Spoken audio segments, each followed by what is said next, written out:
Irene, Ignacio y Nadia, a todo el equipo de Mafre por vuestra amable invitación y por lo bien que habéis organizado estas jornadas y por vuestra cálida hospitalidad. Muchísimas gracias a todos ustedes por estar aquí también. Me encanta siempre ver a gente interesada en la fotografía del siglo XIX, o por lo menos que tenga una cierta curiosidad por esta fotografía. Gracias también por permitirme hablar en inglés y gracias a la intérprete, porque si no me parece que ya hubiera acabado mi conferencia. Para mí siempre es un placer hablar de la fotografía francesa de los 50 y 60 del siglo XIX, un periodo que muchos consideramos como la edad dorada de la historia de la fotografía, un momento en el que artistas de primera línea, muchos de ellos formados como pintores, adoptaron un medio totalmente maduro con el que crearon fotografías de gran ambición, con frecuencia para una clientela de las élites de la sociedad o para el gobierno. Era un periodo en el que la fotografía era todavía bastante artesanal. Ya no era algo impredeciblemente experimental como antes, pero todavía no se había industrializado. Como Michel nos dijo anoche, la fotografía floreció durante la quinta y sexta década del siglo XIX, se produjeron importantes avances técnicos, se formaron sociedades fotográficas, se publicaron revistas, se organizaban salones anuales, se publicaron también manuales técnicos, había tiendas de suministros fotográficos, evidentemente, pero es mejor pensar en la fotografía de esta época, como la describió Anne Cartier-Bresson el lunes, como algo más parecido a la cocina que a la ciencia. Uno puede tener una receta, pero un buen cocinero utiliza sus instintos, o una buena cocinera, cuando la receta dice salpimentar al gusto y cocinar hasta que esté hecho. Cuando leemos las publicaciones sobre fotografía de la quinta década del siglo XIX, hay muchas cartas de fotógrafos que dicen cosas como: si añado 2 cosas de esto o de tal y tal marca, en un día cálido la impresión sale más morada. Por consiguiente, la obra de cada fotógrafo tiene su propio carácter e identidad, su propia calidad.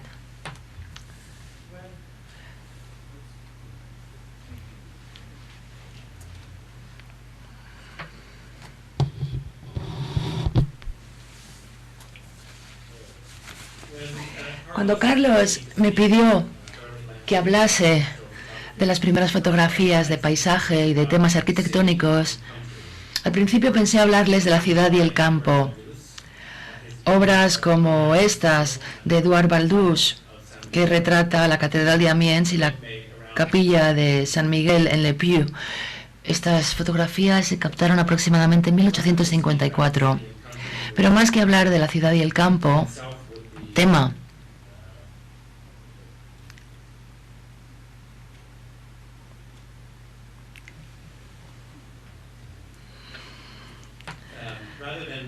Así que más que hablar de la ciudad y el campo, un tema que sería imposible tratar en este tiempo que me han asignado, he decidido ampliar el tema para incluir este tipo de relación. Otra vez, 2 fotografías de Baldus, captadas a principios de los 60 del siglo XIX, el claustro de Saint-Trophine en Arles y el túnel de Vienne, al sur de Lyon. Hablaré de estas 2 fotografías posteriormente en más detalle. El motivo por el que nos fijamos en esta época, la quinta década y el principio de la sexta del siglo XIX, como un periodo glorioso de la fotografía, no se debe únicamente a la individualidad y a la belleza de las fotografías, a lo delicioso de las impresiones, sino al hecho de que ese momento crucial en el desarrollo técnico de la fotografía coincidió con una especie de transición monumental en la sociedad, grandes transformaciones sociales que ofrecían a los fotógrafos temas tremendamente atractivos para sus fotografías, que a veces se les presentaban a la vuelta de la esquina, literalmente. Hay 3 tendencias que vale la pena mencionar. En primer lugar, el redescubrimiento y la renovada apreciación del pasado medieval francés. La fundación de lo que se convertiría el Museo de Monumentos Franceses después de la Revolución, la creación de la Comisión de Monumentos Históricos en 1837, el culto romántico a las ruinas, la obra de Víctor Hugo, el revival de la música antigua, que se remonta a finales del siglo XVIII, el establecimiento del Hotel de Cluny en 1852 como Museo de Arte Medieval, que aquí vemos en una fotografía de Gustave Le Gray. Todos estos son señales de un renovado interés por el patrimonio antiguo y medieval del país. En segundo lugar, la transformación de París, que era una ciudad de estrechas calles y de edificios medievales y se convirtió en el París de las amplias avenidas y los grandes monumentos públicos. Esta transformación se produjo precisamente en esta época, bajo el reinado de Napoleón III y bajo la dirección del barón Haussmann. En tercer lugar, la construcción de la red ferroviaria, que unificó al país y al mismo tiempo homogeneizó la cultura local, aportando prosperidad a las ciudades con estación y pobreza a las que no tenían tren. El ferrocarril asimismo cambió el paisaje al hacer la naturaleza más accesible a las personas como antídoto a los problemas de la vida moderna. Y estos son los temas que tengo intención de explorar en mi presentación, ayudándome con las fotografías del patrimonio nacional francés. Las obras y monumentos públicos se convirtieron a París en la ciudad más moderna de Europa, y el paisaje moderno. Concluiré con una descripción más detallada de un álbum donde se establece un diálogo entre los temas de la historia, la modernidad, la naturaleza. Les mostraré obras de varios fotógrafos, centrándome sobre todo en algunos de los más grandes, nombres que ya habrán oído en estas jornadas: Gustave Le Gray, Edouard Baldus, Charles Marville, entre ellos, y espero que tendrán ocasión de ver, quizás por primera vez, lo que yo considero las imágenes más asombrosas e impresionantes captadas en el siglo XIX.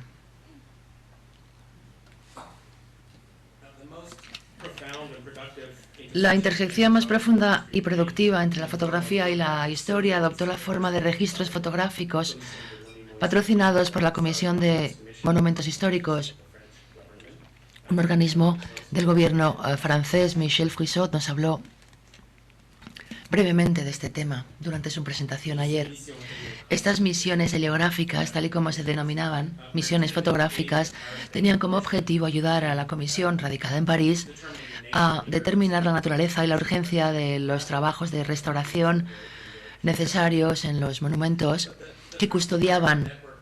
Sin embargo, la red ferroviaria francesa estaba todavía en sus primeros años. Era muy difícil viajar por el campo y muchos de los comisarios de la comisión no habían visto nunca los monumentos que custodiaban y, por tanto, acudieron a la fotografía para contar con un registro más rápido y exacto del estado de los monumentos que antes estudiaban gracias a dibujos arquitectónicos. A 5 fotógrafos, todos miembros de la Sociedad Heliográfica, la primera sociedad fotográfica del mundo, que acababa de fundarse, fueron asignados cada uno un itinerario de viaje y una lista detallada de monumentos. Henri Lessec fue al este, Hippolyte Bayard al oeste, Edouard Baldus al sureste y Gustave Le Gray y su protegido Auguste Mestral al sur y al suroeste, respectivamente. Sus temas abarcaban desde las obras de ingeniería romana, como el puente del Gard, que vemos aquí en una fotografía de Le Gray, a las ruinas del románico, como este pórtico de la ciudad de San Jacobo en Auxerre, captada magistralmente por Le Gray en el momento en el que la luz se refleja en cada uno de estos arcos concéntricos y en la entrada festoneada. Incluyen asimismo estos temas tesoros del tardogótico, como estas esculturas en la Catedral de Estrasburgo captadas por Henri Lessec, y los castillos renacentistas del Loira, como el Chenonceau, aquí fotografiado otra vez por Le Gray.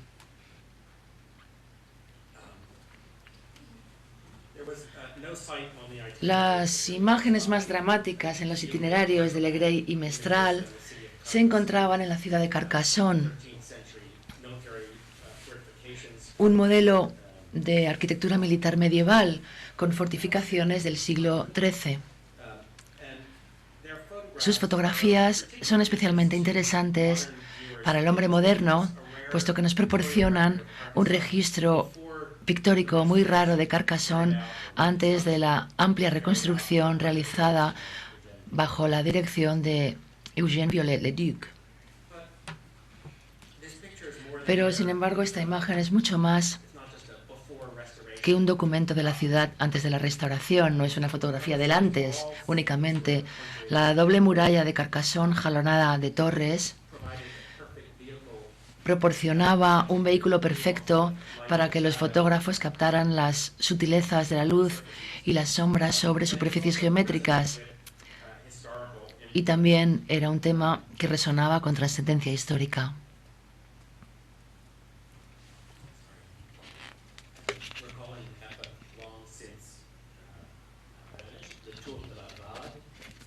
La Torre de la Bade domina la imagen. Es la más grande e inexpugnable de las torres de la ciudad, testimonio de una época muy remota. Domina la imagen y eclipsa en escala y antigüedad a las distintas lápidas que hay cerca de su base. Legray y Mestral nos presentan un ensayo sobre el lugar que ocupa el hombre y sus obras en el transcurso de la historia. Con sus imágenes, los 5 fotógrafos realizaron su misión en el verano y otoño de 1851 y volvieron a París con carpetas llenas de imágenes y negativos. Entregaron 258 fotografías al gobierno. Las expectativas eran altas, pero nunca se cumplieron. La Comisión de Monumentos Históricos, citando al crítico Francis Bay, les felicitó, recibió sus negativos y los guardó bajo llave en un cajón. Los negativos, no a los fotógrafos, los guardó en un cajón, ni autorizando ni siquiera tolerando su publicación. Supongo que la traducción tiene un delay, por eso se ríen un poco después.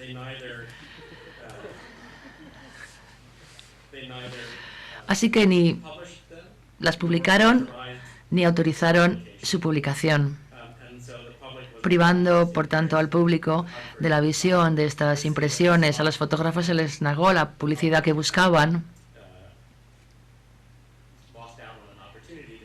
y el país no hace justicia a las obras fotográficas más bellas producidas hasta entonces. Por tanto, las impresiones de las misiones heliográficas son muy raras. Sin embargo, los fotógrafos lo que hicieron es organizar sus propias misiones y publicar sus propias fotografías. Las catedrales góticas de la isla de Francia eran un tema favorito entre los fotógrafos, entre ellas sobre todo la catedral de Chartres, que está tan bellamente conservada y querida por los fotógrafos tanto hoy como entonces. Henri Lessec, que había registrado las catedrales de Reims y Estrasburgo con gran minuciosidad, tanta que un crítico dijo que parecía que se había traído las estatuas en la carpeta, y volvió con su cámara a Chartres en 1852. Michel Frisot nos habló ayer del punto de vista que elige el fotógrafo, el encuadre y el enfoque. Este es un perfecto ejemplo. Lessec ha escogido cuidadosamente su posición y aprovecha la profundidad de campo, que es muy pequeña, para que las esculturas estén enfocadas y todo lo que esté en segundo plano esté desenfocado, como resultado de lo cual parece que las figuras salen de su nicho, que se asoman para ver la vista. Así que más que una mera documentación, Lessec ha creado una sugerencia de la vida, de la historia viviente. Más que documentar, lo que hace es sugerir la historia. Émile Pécaret, un alumno de Legray, opta por una estrategia mucho menos formal, que sin embargo sugiere con mucha más exactitud lo casual de la visión real, la forma en la que una persona a lo mejor se asoma tras una columna y ve por el rabillo del ojo unas esculturas en la sombra, como un visitante que se fija en una columna y atisba las figuras medio en sombras que se ciernen por encima. Esta fotografía, tomada unos años después por Charles Dennegoe, del que nos hablaron ayer, un fotógrafo que no fue seleccionado para la misión, que no obstante es una figura imprescindible de la fotografía francesa de la época, muestra también unas figuras que emergen de unas oscuras sombras. lo cual nos recuerda a las oscuras descripciones de Víctor Hugo del París medieval y a sus propios dibujos románticos. En París la historia era diferente, era una época de transición y transformación en la que se descartaban monumentos de muchos siglos de antigüedad, mientras que otros eran restaurados sin reparar en gastos, a veces de forma caprichosa o torpe.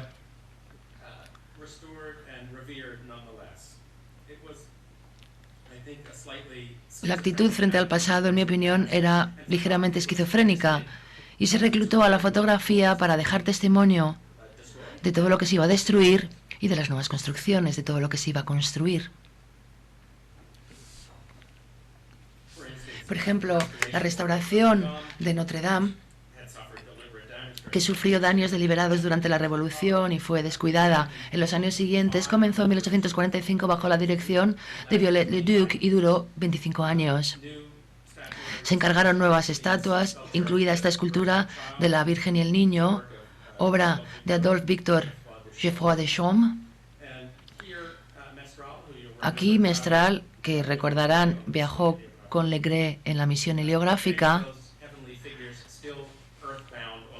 nos muestra las figuras celestiales todavía sobre el suelo. Poco después serían izadas para ocupar un lugar central en el pórtico principal frente al rosetón de la catedral. Más sobresaliente es esta fotografía tomada en las obras de restauración de la Sainte-Chapelle a finales de 1852 o principios del 53, también de Mestral. Hay un obrero que está durmiendo la siesta al lado de una escultura del Ángel de la Pasión, mientras que otro tiene en su regazo la cabeza de un rey. Ambas esculturas son obra de Geoffroy de Chaume y fueron realizadas para la torre de la Sainte-Chapelle. Como la fotografía de la Virgen y el Niño, esta fotografía fue encargada por Geoffroy de Chaume para documentar sus esculturas antes de que éstas se izaran para colocarlas en lo alto, en un lugar inaccesible, donde sería muy difícil tomar una fotografía. Así que el fotógrafo colocó una lona blanca tras la escultura para crear un fondo luminoso y neutro y cumplió admirablemente su misión. Se ha captado bella y claramente se han captado todos los detalles de la escultura. Pero lo que hace de esta fotografía algo maravilloso es algo que la fotografía permite e incluso alienta. El viento debió mover la lona durante el tiempo de exposición, probablemente de 10 a 15 minutos, desdibujando sus bordes y pliegues que quedan desenfocados y llenos de luz, como resultado de lo cual se tiene la sensación de que el ángel esculpido ha cobrado vida y ha descendido en un haz de luz para parecérsele en sueños al obrero durmiente, como el ángel que se le apareció a Jacobo, mientras que su compañero está ajeno a la visión que se produce a unos pocos metros de él. He hablado de una actitud esquizofrénica ante los monumentos del pasado. Más exactamente se trata de una interpretación muy distinta de la nuestra, de lo que es la conservación histórica. Hay dos fotografías que recalcan esto: la solitaria torre que hoy se ve en un parque al lado de la Rue de Rivoli, en el corazón de París, es todo lo que queda de la iglesia gótica de Jean-Jacques Laboucherie, que perdió sus estatuas y una docena de campanas durante la Revolución. Aunque la torre se libró de la demolición, el resto de la iglesia fue demolida. Fue vendida la torre en 1797 para utilizarla para prácticas de tiro, un uso muy distinto al original. Las gotas de plomo derretido se convirtieron en esferas perfectas tras caer desde una altura de casi 60 metros por el interior de la torre hasta un depósito de agua fría colocado en el suelo. En 1836 la torre fue comprada por la ciudad de París. En el 52 y el 53, Baldus, que acababa de volver de su misión heliográfica en el sur de Francia, enfocó su lente a los monumentos históricos de París y fue capaz de fotografiar la torre de San Jacobo cuando se estaba separando de los edificios que la rodeaban, captando así su estructura original antes de su segunda transformación. La fotografía de Charles Soulier, tomada aproximadamente 15 años después, muestra cómo una vez separada de los edificios circundantes, la parte inferior de la torre fue reconstruida para que sirviese como monumento cívico, cómo se rehicieron las estatuas que habían sido destruidas y cómo se jardinó la zona circundante para convertirla en un parque. La superficie de la nueva torre se rebajó para que estuviese al nivel de la calle y se construyó una plataforma elevada con escalones para que los visitantes pudieran subir y disfrutar de una vista panorámica de la ciudad.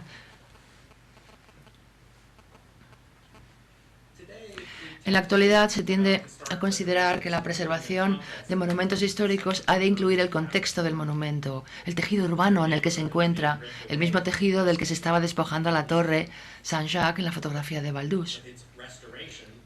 Tras la restauración, entre comillas, la torre se convierte en un objeto aislado, en un entorno muy elegante, como una preciosa obra de arte, en una vitrina o en un marco muy lujoso. Baldus la fotografió más o menos desde el nivel de la calle, mientras que Soulier optó por un punto de vista a mayor altura, desde el que la torre pudiera apreciarse irguiéndose en el centro de la composición, eclipsando los edificios circundantes. La elección del punto de vista, de la que habló Michel, tenía un significado real, y no se trató meramente de una elección casual o formal. La torre de Saint-Jacques no es la única. La mayor parte de la ciudad de París que hoy conocemos, la ciudad de la luz, con amplias avenidas y grandes monumentos, primorosos parques y columnas Morris, cobró forma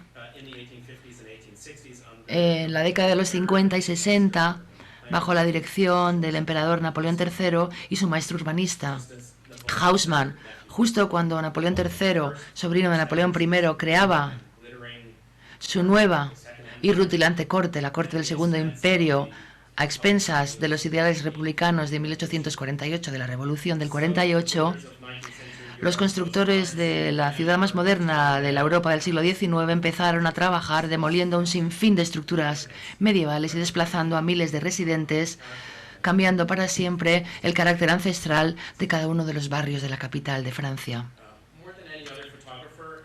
Fue Charles Marville, más que ningún otro fotógrafo, quien fotografió ese tejido urbano al que me he referido. Fue formado como pintor e ilustrador y empezó a fotografiar en 1851. En 1862 fue nombrado fotógrafo de la ciudad de París y se le encargó fotografiar el amplio programa de demolición, reconstrucción y construcción del barón Haussmann. Sus fotografías son hazañas de composición ricas en textura y detalles cristalinos, y son cautivadoras tanto por su rigor histórico como por sus reminiscencias históricas. En muchos casos sus fotografías son el único registro visual de lugares que han desaparecido hace muchos años.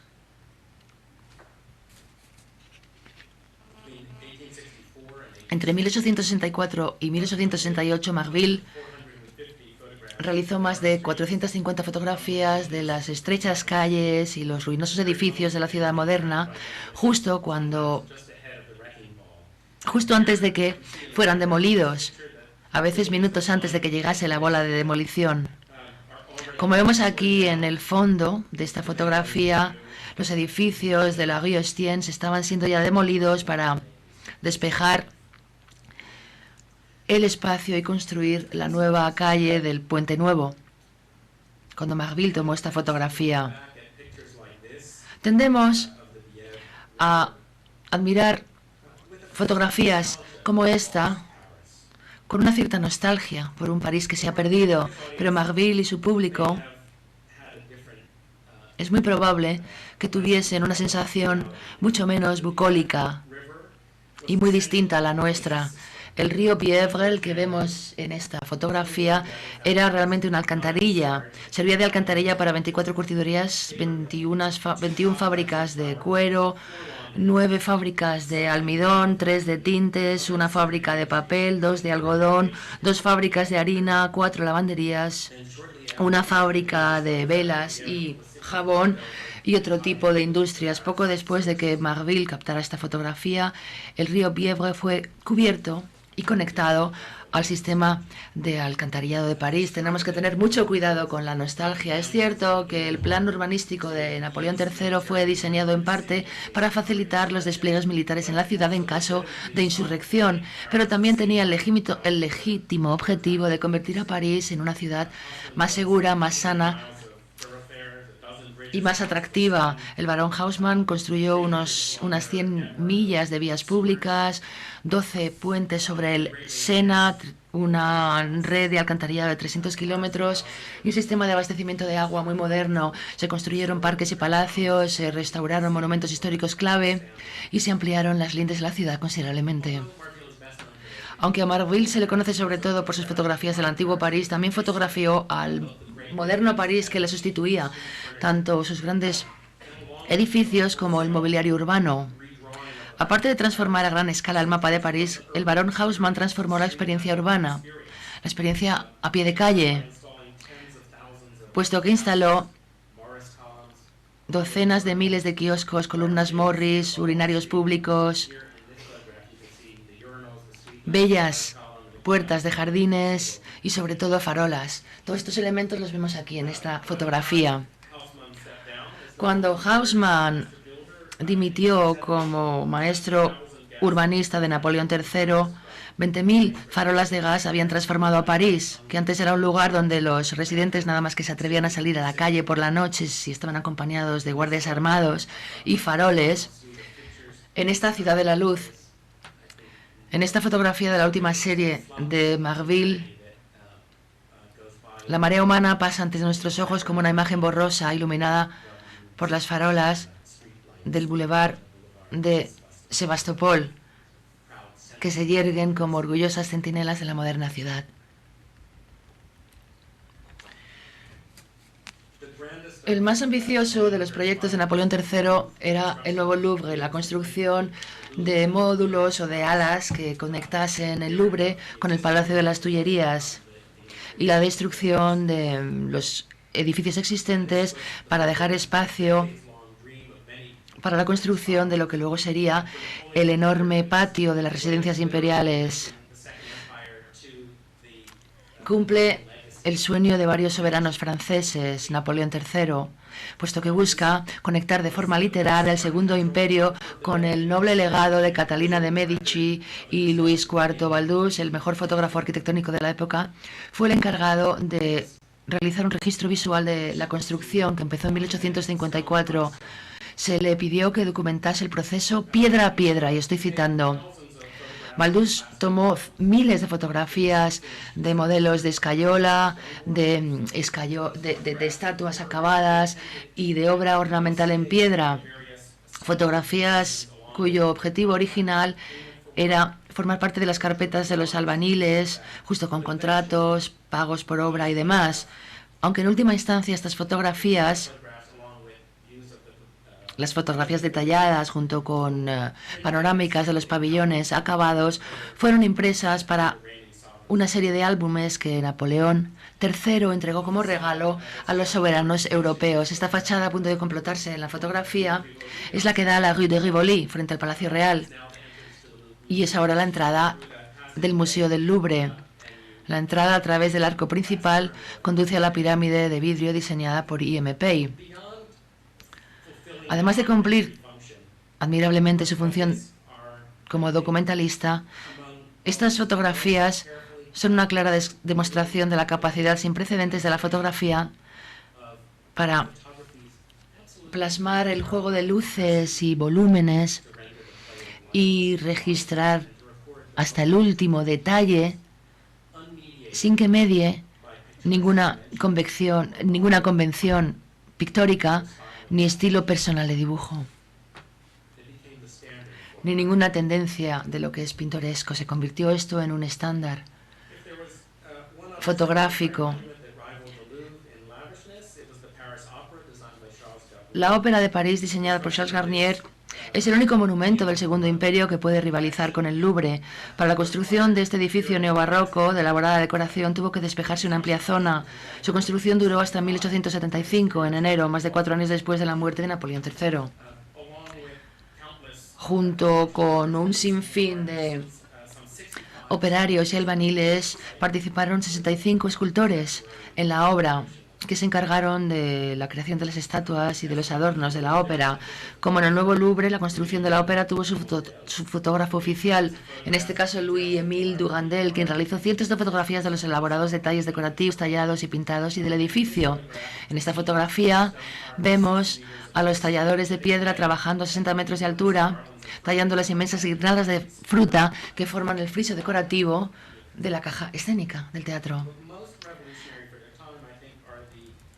Las más revolucionarias para la época y las más sorprendentes para el hombre moderno son las fotografías que tomó Dugandel del esqueleto estructural del edificio y de la inmensa red de andamios que se utilizó durante la construcción.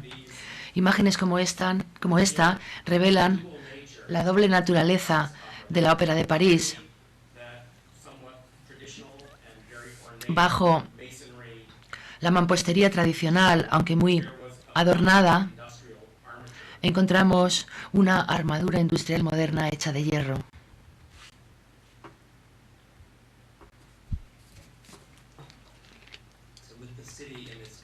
Con la ciudad sumida en obras, por no mencionar las casi 20.000 muertes por cólera en 1848 y 49, es fácil comprender el atractivo que tenía el campo para los parisinos, las escapadas al campo. A principios del siglo había surgido un creciente interés por la pintura al aire libre, el cual acabó desembocando en el impresionismo. Fue precisamente en ese momento cuando el bosque que rodeaba al palacio de Fontainebleau, que antaño fuera el escenario de cacerías reales y luego pasara a estar controlado por asaltadores de caminos, eremitas y leñadores solitarios, fue precisamente entonces cuando Fontainebleau se hizo accesible fácilmente en tren desde París. Los 170 kilómetros cuadrados de denso bosque, con tajos escarpados, humedales y claros de arena, serían, para la gente de la ciudad, como la selva. Pero de hecho, estamos hablando de una selva domesticada, llena de caminos y vías. Había guías para que los artistas y visitantes no se perdieran en los casi 150 kilómetros de senderos. Aparte de muchos miles de árboles, rocas y cuevas que habían sido bautizados con caprichosos nombres, senderos y caminos, vallas dedicadamente trenzadas con ramas de árboles jóvenes, montones de leña y señales, todas ellas visibles en las fotografías del bosque, que nos dicen que Fontainebleau ha sido domesticado, que la naturaleza se ha vuelto acogedora, que ya no es amenazante. En 1860, el bosque había sido visitado por 100.000 parisinos al año, deseosos de escapar de los agobios de la ciudad burguesa, de la vida burguesa en la ciudad, ya que era perfectamente posible hacer la excursión en un día. Corot, Daubigny, Rousseau y muchos otros pintores encontraron en estos bellos bosques un antídoto espiritual contra las tensiones de la vida urbana moderna y un perfecto tema para explorar las propiedades expresivas y físicas de su medio, libres de ataduras académicas. Gustave Le Gray trabajaba codo a codo con estos preimpresionistas, explorando a su vez los límites de otro medio, que cargaba su cámara y su trípode en vez de el caballete y las pinturas que llevaban los pintores preimpresionistas. Y es precisamente Le Gray, del que se ha hablado tanto durante estas jornadas, quien me proporcionó mi estudio de caso para el paisaje, las fotografías de paisaje. Le Gray hizo muchas fotografías en el bosque de Fontainebleau en 1849.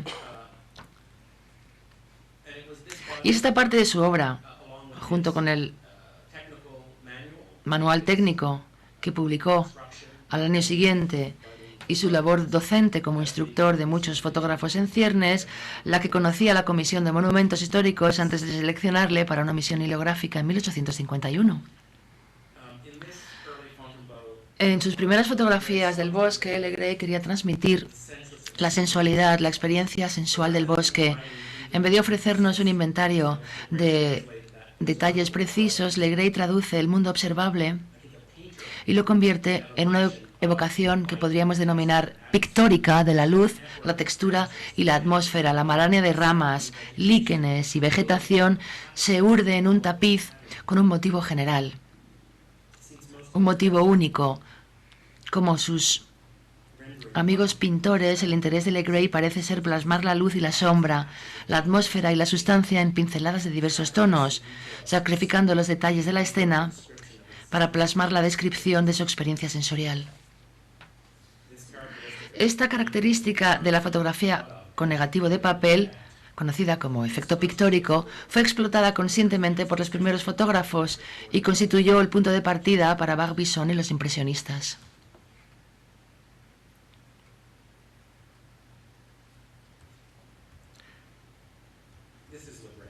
Este es Legree.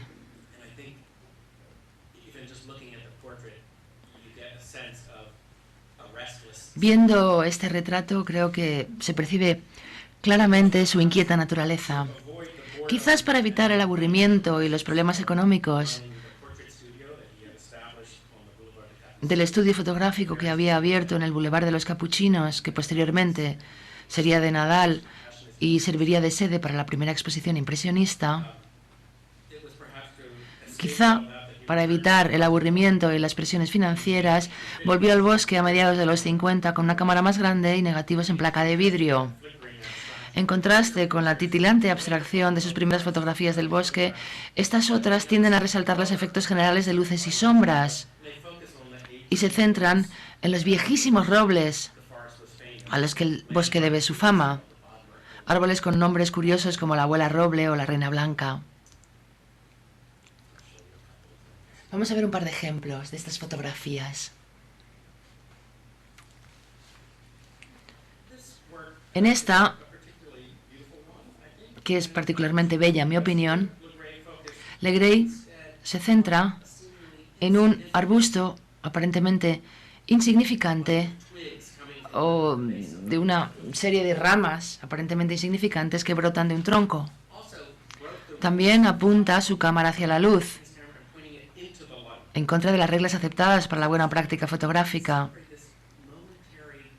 celebrando así una epifanía fugaz en su observación, un brillante despliegue de luz y vida en tonos dorados, muy bellos y característicos de las impresiones de la quinta década del siglo XIX.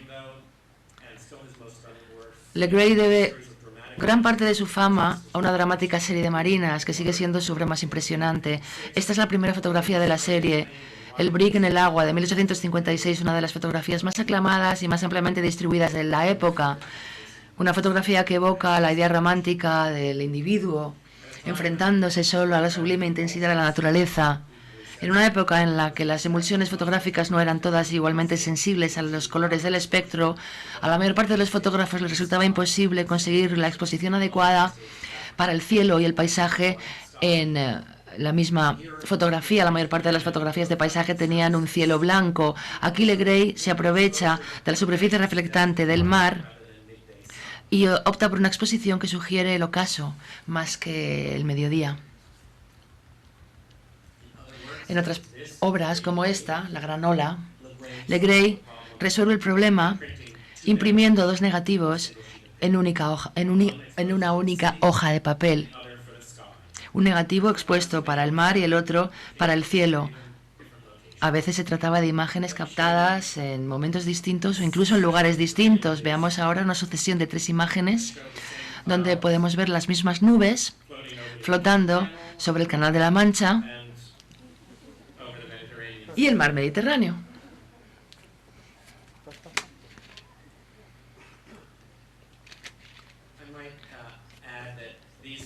He de añadir que estas 3 ahora están en una exposición organizada por el Metropolitan que se llama Faking It. La historia es una historia de la manipulación fotográfica antes de que existiera Photoshop. Muchas de las cosas que la gente piensa se pueden hacer gracias a la fotografía digital llevan formando parte de la fotografía desde sus principios. Las marinas de Legrey causaron sensación no solamente por la hazaña técnica, el tour de force técnico que supone mostrar simultáneamente el suelo, el mar y los cielos, sino también por su efecto poético, que no tiene precedentes en la fotografía. ¿Hacía trampas Legrey? No. Legrey no estaba documentando las formaciones de nubes sobre una parte concreta de la costa en una hora determinada. Lo que hacía era intentar compensar las faltas de un medio imperfecto. El cielo no es blanco. Nosotros podemos ver las nubes y el paisaje al mismo tiempo, o un paisaje marítimo al mismo tiempo, aunque la química fotográfica de la época no pudiese captarla. Lo que Legrey creaba era una verdad poética, no literal, con sus fotografías. Quiero ahora concluir repasando las páginas de un álbum, un monumento clave en la fotografía del Segundo Imperio, el álbum PLM de Edouard Baldus, o PLM quiere decir París, Lyon, Mediterráneo. Es un álbum fotográfico producido a finales de la década de los 60. En esta única secuencia de imágenes entran en juego muchos de los temas de la historia, la modernidad y la naturaleza. En él, Baldus celebra el ferrocarril como un poderoso vehículo para la unificación política, económica y cultural, algo que evidentemente agradó mucho a quienes se las encargaron, los ferrocarriles. En 1861, cuando se le encargó el álbum por la compañía ferroviaria PLM, Baldus había visitado ya la región media docena de veces y sabía muy bien, entendía muy bien la forma en la que el ferroviario puede transformar la experiencia del viajero en lo que se refiere al tiempo, la distancia, el paisaje y las culturas y costumbres locales. En su primer viaje al sur, quizás en 1849, antes de que estuviera disponible el tren desde París al Mediterráneo, Baldus viajó en coche de caballos. El viaje desde París a Lyon llevaba un mínimo de 55 horas entonces. En diligencia, en una guía de viaje, se hace una advertencia al viajero. Llegará usted a Lyon después de 3 noches de insomnio, 4 días de hambre y 4 siglos de tormento. Las mercancías se movían incluso más despacio. Hacían falta 12 días para transportarlas de París a Lyon y todo un mes para transportarlas de París a Marsella. Para hacernos una idea, los pasajeros franceses o el primer tramo de ferrocarril en Francia fue un pequeño tramo entre Saint-Étienne y Lyon. En mayo del 1831 los pasajeros iban en vagones de carbón. La primera solicitud para que se le diera a la empresa una concesión para construir una línea ferroviaria entre 2 grandes ciudades se presentó en 1837 para construir el ferrocarril entre Lyon y Marsella. Desde la antigüedad, los valles del Ródano y del Saona habían sido la ruta principal de transporte entre el Mediterráneo y el norte de Europa, y por tanto era natural que la nación francesa cuando empezó a diseñar su red ferroviaria, considerase este eje como el eje principal.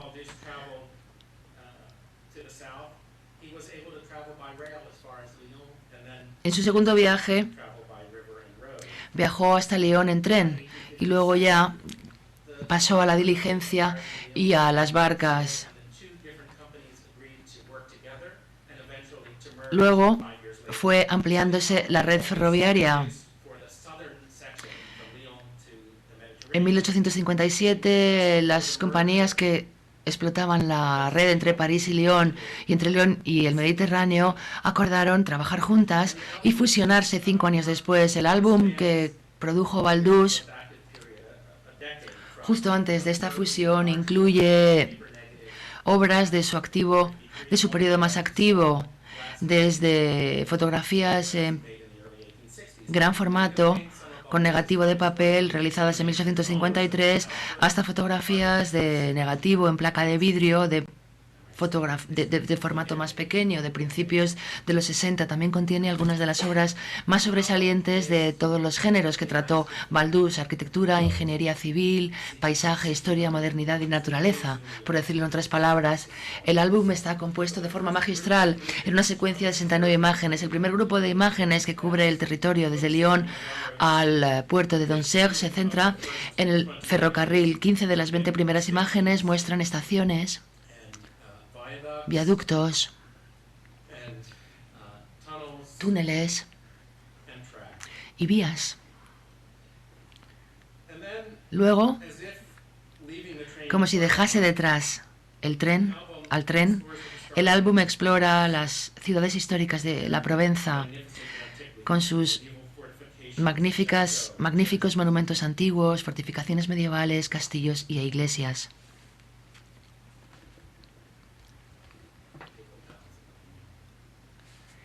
El Palacio Papal de Aviñón, la Maison Carrée de Nîmes. También en Nîmes se captó esta imagen. Solo 3 de 31 imágenes de esta segundo apartado o segunda sección del álbum muestran un tema ferroviario. El tema de la ingeniería vuelve a surgir en el tercer grupo de fotografías. A medida que el álbum deja atrás el viaducto de Saint-Chamas, atraviesa el túnel de la Nerte, la parte más difícil de este tramo, el túnel más largo de Francia, y se adentra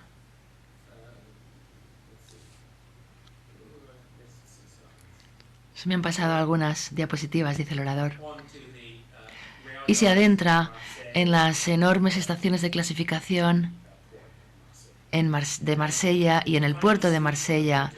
En la última serie de imágenes, Baldus se centra en las pequeñas ciudades costeras y en la belleza natural de la Costa Azul.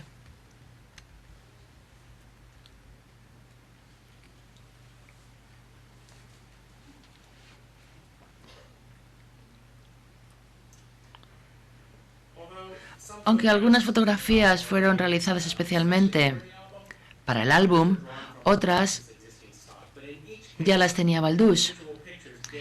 En cualquier caso, todas y cada una de las fotografías ganan en significado y en complejidad al formar parte de una secuencia más amplia.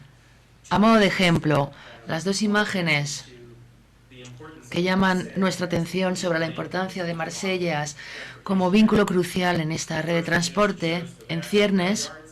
La primera imagen muestra las vastas estaciones de clasificación de la estación de Marsella, con todo tipo de vagones de mercancías que se extienden hasta el horizonte.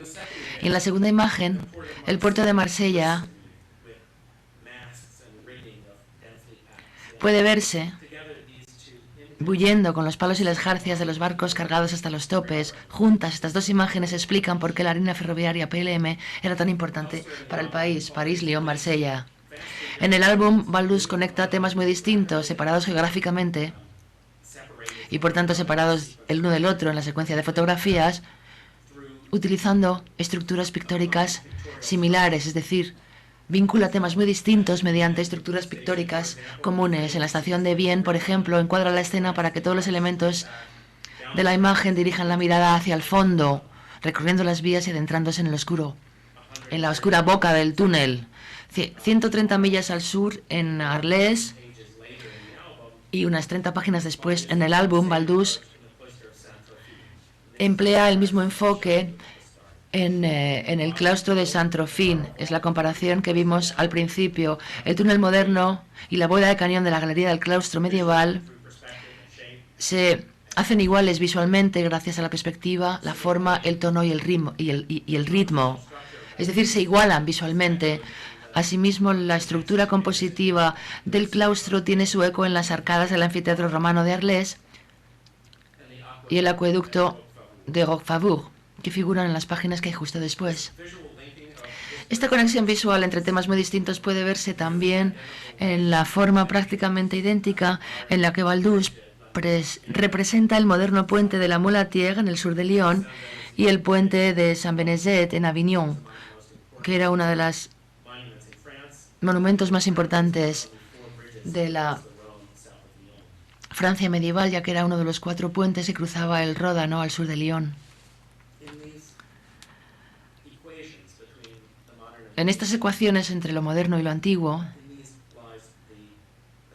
reside el significado esencial del álbum PLM, un continuo histórico que abarca monumentos antiguos, monumentos medievales y estructuras modernas.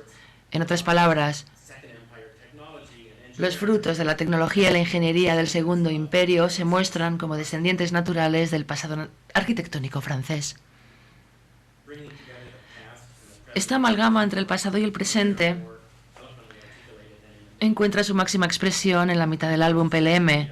La primera parte del álbum, como ya hemos visto, se centra principalmente en temas ferroviarios, en el ferrocarril.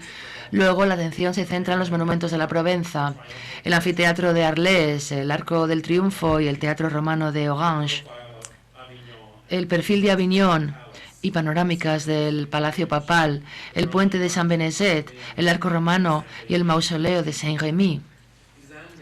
Al ver estas páginas, uno se olvida del ferrocarril y se sumerge en el mundo del pasado medieval y romano de Francia. La última imagen de la serie de monumentos antiguos es el puente del Gard, un magnífico acueducto del siglo I a.C. que abastecía de agua a la ciudad romana de Nîmes, quizás el más conocido y el más impresionante de los monumentos antiguos franceses, ejemplo singular de cómo los ingenieros romanos podían fundir la ingeniería y la arquitectura en un único monumento. Habiendo llegado a este crescendo histórico, al pasar la página uno se encuentra con esta fotografía, el viaducto de ladrillo al sur de Aviñón, sobre el río Dougans, construido a finales de los 40. Su forma baja y elegante y las curvas compuestas de sus arcos contrastan marcadamente con el puente del Gard y tiene una ingeniería y una estética marcadamente moderna. Las dos placas siguientes muestran asimismo un viaducto moderno, en este caso el de Tarascón, cuyos arcos de hierro tienen un vano de más de 60 metros. No es por accidente el que Baldus colocase estos ejemplos de la ingeniería moderna directamente después del antiguo puente del Gard. La secuencia incluso exigió una cierta creatividad, ya que el itinerario resultante no es particularmente lógico, geográficamente hablando. Pero la justa posición era importante porque Baldus quería mostrar no solamente los lugares históricos accesibles por ferrocarril, sino colocar juntos los nobles vestigios de la civilización imperial romana y las nuevas manifestaciones del genio del Segundo Imperio.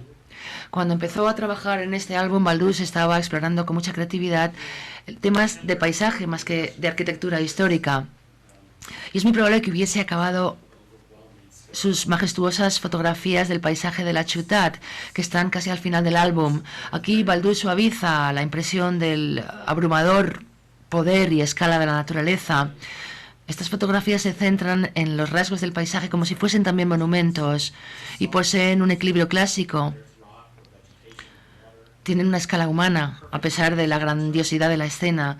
Las superficies son suaves, sean roca, vegetación o agua. Hay una gradación de tonos perfecta y los efectos de luz y color son muy sutiles. Estamos hablando, por tanto, de paisajes muy civilizados. Las últimas dos imágenes del álbum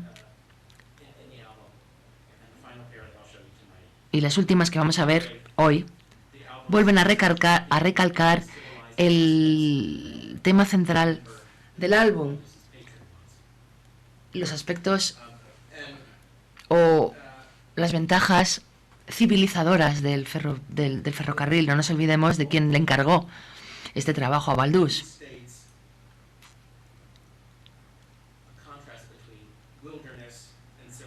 Baldus hace una yuxtaposición entre lo salvaje y la civilización, entre la naturaleza y el hombre. A diferencia de las fotografías de la Ciutat, el desfiladero de Olliol es yermo y salvaje. La imagen, como el propio desfiladero, está encerrada por acantilados a la derecha y a la izquierda, un efecto que acentúa el negro de los bordes de la parte inferior de la impresión. El muro de contención a la izquierda, los vestigios de un castillo en ruinas, en la colina del fondo, los escasos y dispersos árboles hacen poco para aliviar la desolación del rocoso paisaje. Pasamos una página en el álbum y nos adentramos en un mundo totalmente distinto. Estamos en Toulon, donde hay un orden cartesiano en la configuración del espacio y las estructuras. Los materiales son hierro, vidrio, sillería y ladrillo. Todo es nítido, industrial, moderno.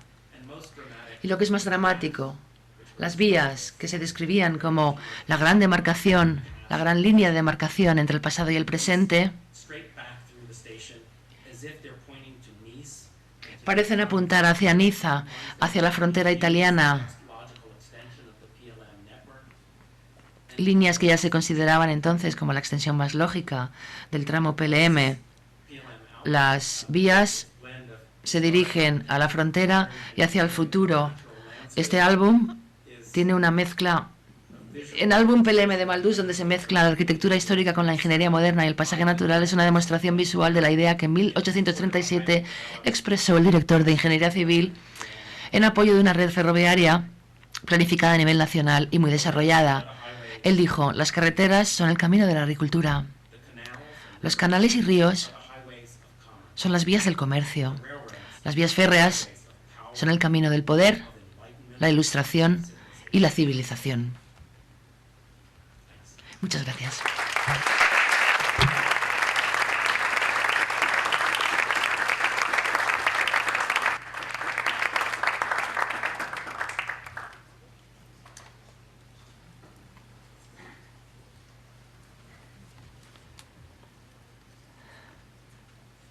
Professor Daniels?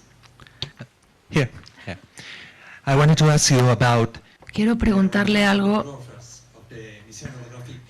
sobre las misiones heliográficas. Cuando los fotógrafos volvieron a París, parece que sus fotografías fueron censuradas. ¿Cuál fue la causa de esta censura? Parece que las autoridades francesas no tenían presupuesto para reconstruir los monumentos de las fotografías, o quizás se deba a que no les gustaba que la gente viera el mal estado en el que se encontraban los monumentos. ¿Por qué fueron censuradas estas fotografías? Yo no creo que se tratase de una censura activa, más bien fue una falta de atención. Pecado por omisión más que por comisión. El objetivo de hacerle este encargo a los fotógrafos era que captasen imágenes que pudiese utilizar la comisión para realizar bien su trabajo. Los fotógrafos volvieron, la comisión tenía sus fotografías, no estaban obligados a hacer nada más. Los comisarios podían haber promocionado la fotografía, pero este no era su objetivo. Lo que más molesta es que a los fotógrafos no les permitieron utilizar sus negativos para imprimirlos. En algunos casos los fotógrafos tenían los negativos por partida doble y entregaron nada más que uno, quedándose con el otro, pero no siempre. No creo que se tratara de un caso de censura activa. A los fotógrafos no les gustó nada, y tampoco le gustó nada a la comunidad fotográfica. Pero, por otra parte, muchos fotógrafos, incluido Baldú, decidieron volver a los lugares anteriormente fotografiados 2 años después con una cámara mejor y con mejores negativos, captando fotografías todavía más interesantes. ¿No hay más preguntas? Lo sentimos, no está utilizándose el micrófono. El proceso técnico, la utilización de placa de vidrio y de negativos de papel, la impresión. De esto nos hablaba en Cartier-Bresson el lunes. Yo empiezo la historia después del daguerrotipo. Proceso que requiere muchos materiales y muchos pasos distintos. Era mejor hacerlo en un estudio. Y la gente quería retratos. Para viajar, los negativos de papel eran muy fáciles de utilizar, se podían sensibilizar, ponerlos en una carpeta, viajar durante 2 o más semanas, volver a la sala de revelado y revelar los negativos. Eran muy prácticos. Baldús, cuando viajaba, utilizó hasta la sexta década del siglo XIX negativos de papel, aunque la mayoría de los fotógrafos empezaron a utilizar placas de vidrio como negativos a mediados de los 50 del siglo XIX, alrededor del 55, porque el público sobre todo buscaba esa nitidez, los detalles a los que se habían acostumbrado con los daguerrotipos. Aunque estos negativos eran más exigentes a la hora de viajar con mucho más material. Había que llevar las placas de vidrio, todos los productos químicos, había que viajar con una especie de cámara oscura. Pero el resultado a muchos les parecía superior. Este era un debate de la época. Muchos pensaban que el efecto pictórico del negativo de papel era más artístico, aunque sacrificase detalles. Les parecía un resultado más satisfactorio que la nitidez que se obtenía con impresiones a partir de placa de vidrio, aunque sabemos que la tecnología fotográfica está mucho más influida por los deseos del público que por los deseos del artista.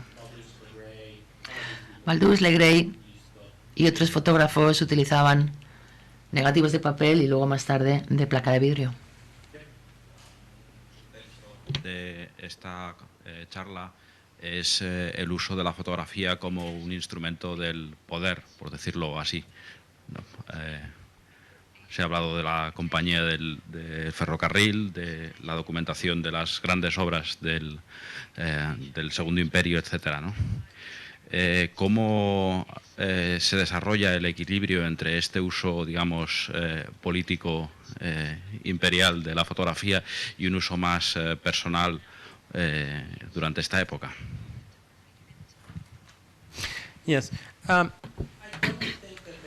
Yo no creo que sean dos usos que se excluyan mutuamente el uno al otro. Son perfectamente compatibles. Nos gusta que los grandes artistas sean revolucionarios y republicanos. Nos gusta Nadar, que era izquierdista y muy bohemio, mucho más que, por ejemplo, Baldús, que era un burgués, como la copa de un pino, y apoyaba al Segundo Imperio. Probablemente le gustaba el gobierno, le gustaba el ferrocarril a Baldús.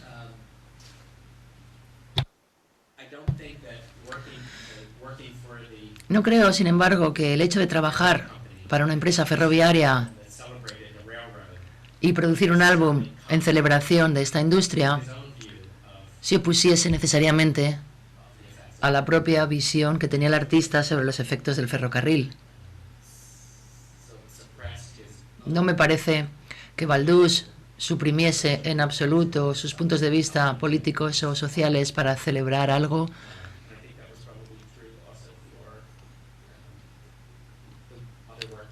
que su cliente le había encargado, cosa que también puede aplicarse para otros encargos que realizó del gobierno, otros encargos que recibió del gobierno. No me parece que haya un conflicto necesariamente entre estos dos objetivos, aunque en general nos gusta que los artistas sean bohemios y se opongan al poder.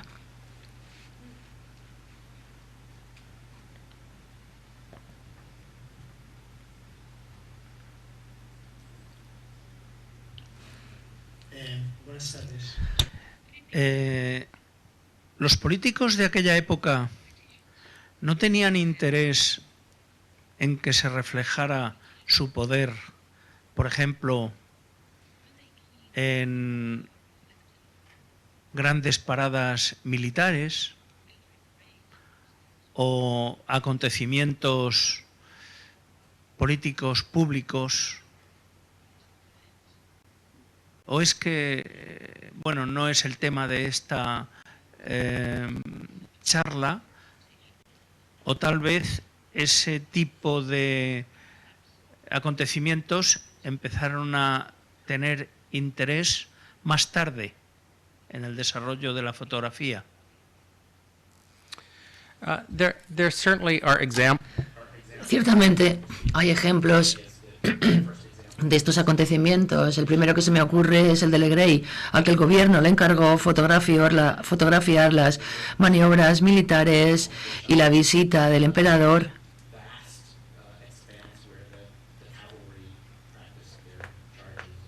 al campo de maniobras, donde la caballería realizaba sus maniobras.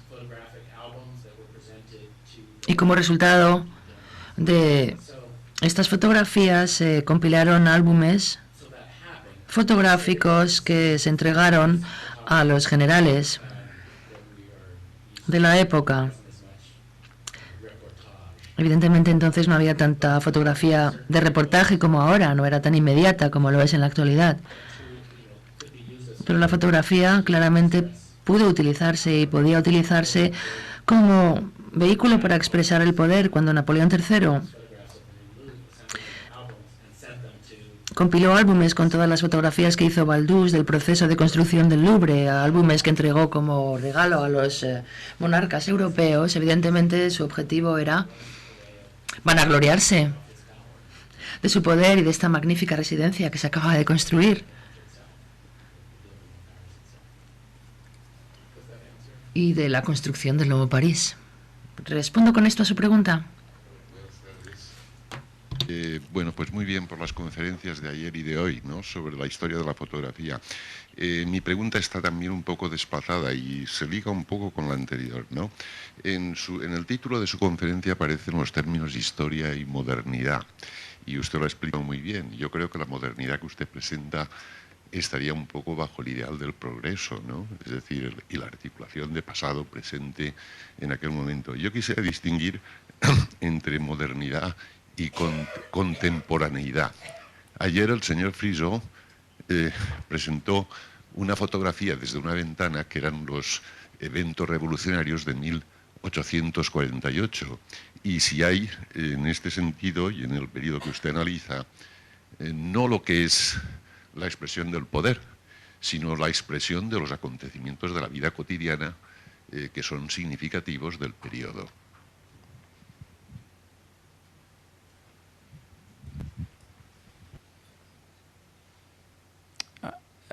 I'm not sure.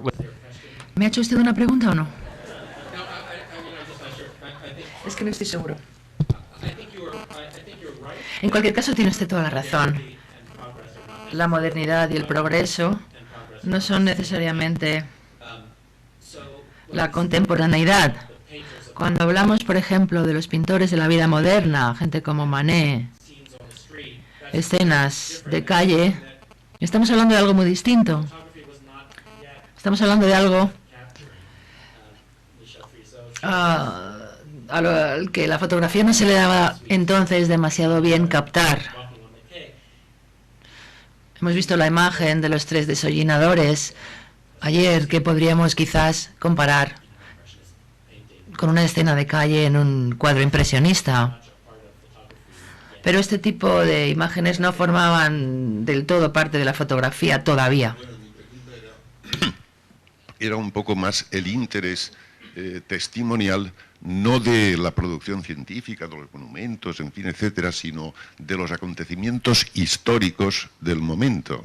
Es decir, sería un poco el fotoperiodismo, ¿no? Es decir, tenemos de ello, pues bueno, abundancia de fotografías a partir del siglo XX, ¿no? Entonces, por ejemplo, en París hay... Right.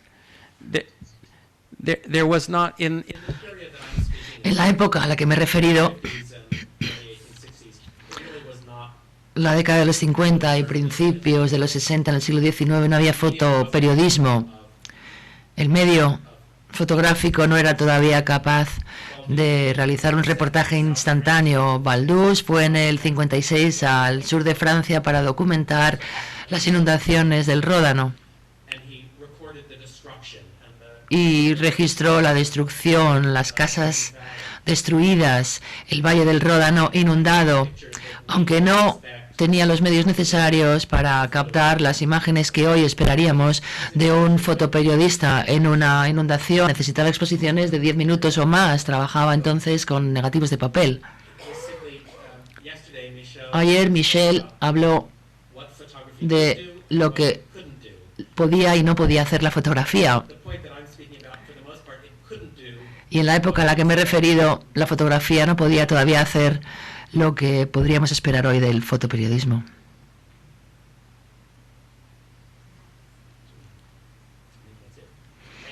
Muchísimas gracias.